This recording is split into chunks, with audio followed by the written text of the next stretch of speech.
গাধাকে সৃষ্টি করার পর তাকে বলা হলো সকাল থেকে সন্ধ্যা পর্যন্ত তাকে ক্লান্তিহীন পরিশ্রম করতে হবে,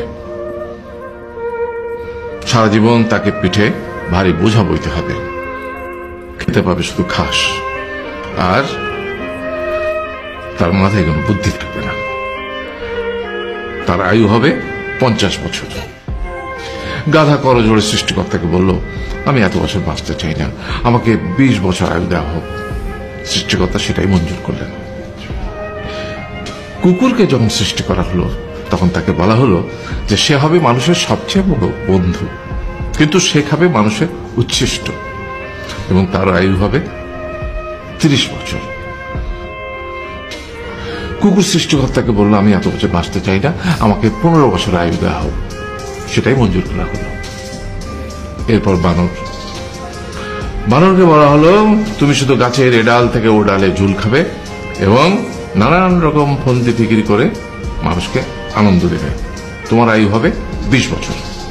বানর বলল, আমি 20 বছর বাঁচতে চাই না, আমাকে 10 বছর দেওয়া হোক। সেটাই মঞ্জুর করা হলো। এবার এলো পুরুষ মানুষের পালা।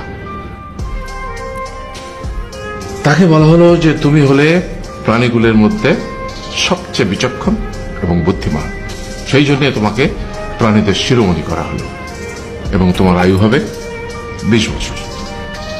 তখন পুরুষ মানুষ বলল, করজোড়ে বলল সৃষ্টিকর্তাকে যে 20 বছর আয়ু অত্যন্ত কম, হে প্রভু, আমাকে ওই গাধার সে যে 30 বছর আয়ু চায়নি সেটা আমাকে দেয়া হোক, ওই যে কুকুর 15 বছর ফিরিয়ে দিয়েছিল সেটাও আমাকে দেয়া হোক, আর যে বানর 10 বছর নেয়নি সেটাও আমাকে দেয়া হোক। 20 বছর অত্যন্ত কম, আমি দীর্ঘদিন বাঁচতে চাই। সৃষ্টিকর্তা সেটাও মঞ্জুর করলেন। তারপর কি হলো?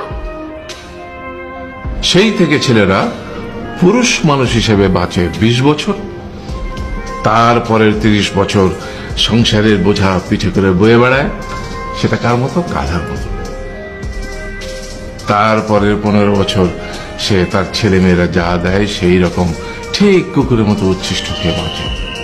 আর তারপরে বৃদ্ধ বয়সে ঠিক বানরের মতো, যেমন গাছের এডাল থেকে ওডাল ঝুল খায় বানর, তেমনি এই ছেলের বাড়ি থেকে ওই ছেলের বাড়ি, আর নানান রকম ফন্দি ফিকির করে তার নাতি নাতনিদের আনন্দ দেওয়ার চেষ্টা করে।